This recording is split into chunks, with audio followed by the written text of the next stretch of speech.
Sakamoto days के episode number 10 को। इसके पिछले एपिसोड्स की लिंक आपको डिस्क्रिप्शन में मिल जाएगी। तो चलिए जानते हैं इसकी आगे की कहानी को बिना किसी देरी के। लैब में हुई लड़ाई के बाद शिन और बाकी सबकी हालत खराब हो गई थी और इनका शरीर बहुत थक गया था। तो थोड़ा रिलैक्स करने के लिए साकामोटो सभी को पास के बाथ हाउस लेकर जाता है। शिन कहता है कि थका होने की वजह से उसकी पावर ठीक से काम नहीं कर रही, तो साकामोटो उसे आज के दिन बस आराम करने को बोलता है। शिन इससे पहले कभी बाथ हाउस में नहीं गया था और वो काफी एक्साइटेड हो जाता है। फ्रंट डेस्क पर हम यूतारो नाम के आदमी को देखते हैं जिसे यहाँ पर काम करना बिल्कुल पसंद नहीं है और ये बाथ हाउस उसके पेरेंट्स का है। साकामोटो उससे अंदर जाने के टिकट्स मांगता है और कुछ टॉवेल्स भी। साकामोटो उसे थोड़ा जाना पहचाना लग रहा था और शिन की बात सुन उसे पता चल जाता है कि ये लेजेंडरी हिटमैन साकामोटो है। असल में यूतारो भी छोटा मोटा हिटमैन हुआ करता था, लेकिन अब मजबूरी में उसे अपने पेरेंट्स के यहाँ काम करना पड़ रहा है और साकामोटो के सामने तो वो मच्छर भी नहीं है, लेकिन वो जानता है कि साकामोटो के सिर पे कितना बड़ा इनाम लगा हुआ है और वो साकामोटो को मारने का मन बना लेता है, जिससे वो एक ही बार में अमीर और फेमस हो जाएगा और उसे अपने पेरेंट्स के यहाँ ये घटिया काम नहीं करना पड़ेगा। साकामोटो और शिन टॉवेल्स पहन लेते हैं और शैम्पू करने बैठ जाते हैं। यूतारो सोचता है कि साकामोटो का तो ध्यान ही नहीं है, वो उसे आराम से मार सकता है। इसके बाद साकामोटो और शिन एक जेट बाथटब में जाकर बैठ जाते हैं, जिसमें शिन को बहुत अच्छा लग रहा था, लेकिन साकामोटो कहता है कि पानी की स्पीड थोड़ी ज्यादा होती तो मजा आता। यूतारो अब एक रिमोट लेके आता है। उसने इस पूरी जगह में ट्रैप्स लगाए हुए थे और उन्हीं का इस्तेमाल कर वो साकामोटो को मारेगा। अब इधर शिन एक बटन दबाता है, ये सोचकर कि इससे पानी की स्पीड बढ़ जाएगी और उसी समय यूतारो रिमोट का बटन दबाकर बाथ टब में धमाका करता है, जिससे शिन बहुत दूर जाकर गिरता है और उसे लग रहा था कि इस बाथ टब की स्पीड तो कुछ ज्यादा ही है। यूतारो अब देखता है कि साकामोटो तो अपने बाथ टब से उठा तक नहीं था और पानी की ये वाली स्पीड उसे ज्यादा पसंद आ रही है। इसके बाद साकामोटो सोना रूम में जाता है और दोनों बैठकर गर्म स्टीम बाथ लेने लगते हैं। साकामोटो कहता है कि थोड़ा और गर्म होता तो अच्छा रहता। अब गर्मी बढ़ाने के लिए शिन थोड़ा पानी चारकोल पर डाल देता है और उसी समय यूतारो अपने रिमोट का बटन दबाकर रूम का टेम्परेचर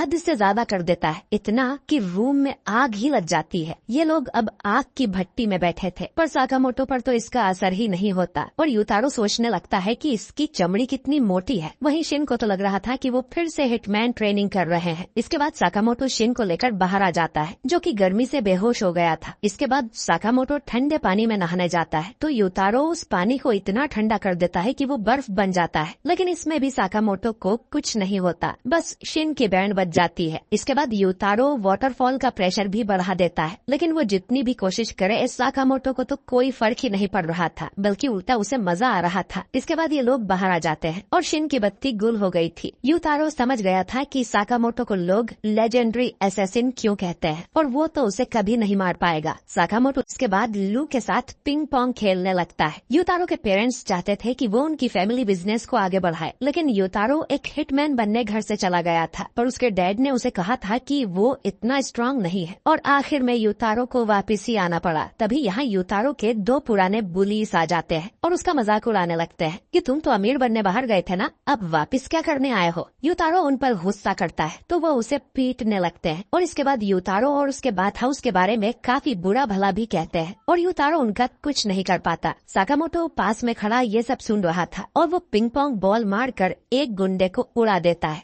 दूसरे गुंडे को लगता है कि ये यूतारो ने किया है, तो वो उसे मारने आता है। साकामोटो अब अपनी आइसक्रीम की डंडी से दूसरे गुंडे को भी दूर फेंक देता है। यूतारो समझ जाता है कि ये सब साकामोटो ने किया है और वो शुरू से ही जानता था कि यूतारो एक हिटमैन है और उसे मारने की कोशिश कर रहा था। वो साकामोटो को सॉरी बोलता है, तो साकामोटो उसे कहता है कि ये बाथ हाउस कमाल का है और इसमें काफी धमाकेदार फीचर्स भी हैं। इतना कहकर साकामोटो फैमिली यहाँ से चली जाती है। पहली बार किसी ने यूतारो की तारीफ की थी, तो वो बहुत खुश होता है और अपने डैड को कॉल करके कहता है कि वो खुशी खुशी बाथ हाउस पर बैठने के लिए तैयार है और हिटमैन बनने का अब उसे कोई शौक नहीं है, वो उसके बस की बात नहीं है। अगले दिन शिन का शरीर और ज्यादा दुख रहा था क्योंकि बाथ हाउस में उसकी अच्छे से धुलाई हुई थी। इसके बाद हम कुछ लोगों को देखते हैं जो कि चाइना से यहाँ जापान आए थे और ये लोग यहाँ पर लू को वापस लेने आए हैं। लू, शिन और साकामोटो एक चाइनीज रेस्टोरेंट पर लंच कर रहे थे। लू बताती है कि ऐसे बाहर का खाना वो पहली बार खा रही है क्योंकि वो वही सब खाकर बड़ी हुई है जो जो उनके फैमिली शेफ बनाते थे। शिन सोचता है कि वो कभी कभी भूल जाता है कि लू एक बहुत बड़े माफिया बॉस की बेटी है और पूछता है कि उसका चाइना जाकर अपने पुराने दोस्तों से मिलने का मन नहीं करता क्या। लू कहती है कि उसे यहाँ की पीसफुल लाइफ बहुत ज्यादा पसंद है और उसे वापस जाकर माफिया वाले झमेले में नहीं पड़ना है। तभी वो चाइना के गुंडे यहाँ आ जाते हैं और साकामोटो को शूट करने की कोशिश करते हैं, लेकिन साकामोटो अपनी चम्मच से उस गोली को रोक लेता है और उस आदमी को उठाकर अपनी टेबल पर पटक देता है। लू पहचान लेती है कि ये आदमी कोई और नहीं बल्कि वुटांग है, जो कि उसकी फैमिली गैंग में काम किया करता था और उसे लगा था कि ये मर चुका है। वुटांग कहता है कि लू के फादर की डेथ के बाद से ही उनकी गैंग को एक लीडर की जरूरत है और वो चाहता था कि लू वापस चाइना चलकर उनकी गैंग को संभाले और इन फालतू के असैसिन्स के साथ अपना टाइम वेस्ट ना करे। लू कहती है कि वो माफिया में वापस नहीं जाना चाहती और जिसे भी गैंग का लीडर बनना हो वो बन सकता है। लू को कोई फर्क नहीं पड़ता। अब लू को इतने करीब से देखकर वुटांग की नाक से खून निकल जाता है। असल में वुटांग लू को लाइक भी करता है, बल्कि वो बचपन से ही लू का पीछा किया करता था और लू को यह बात बिल्कुल पसंद नहीं थी और वुटांग तो ये सोचकर ही खुश हो जाता है कि लू ने उसे अब तक नोटिस किया था। लू कहती है कि उसे माफिया से कोई लेना देना नहीं है, वो साकामोटो की दुकान पर काम करके ही खुश है। वुटांग अब समझ जाता है कि अगर उसे लू को वापस ले जाना है तो पहले उसे साकामोटो से निपटना पड़ेगा। शिन कहता है कि अगर तुम लड़ना चाहते हो तो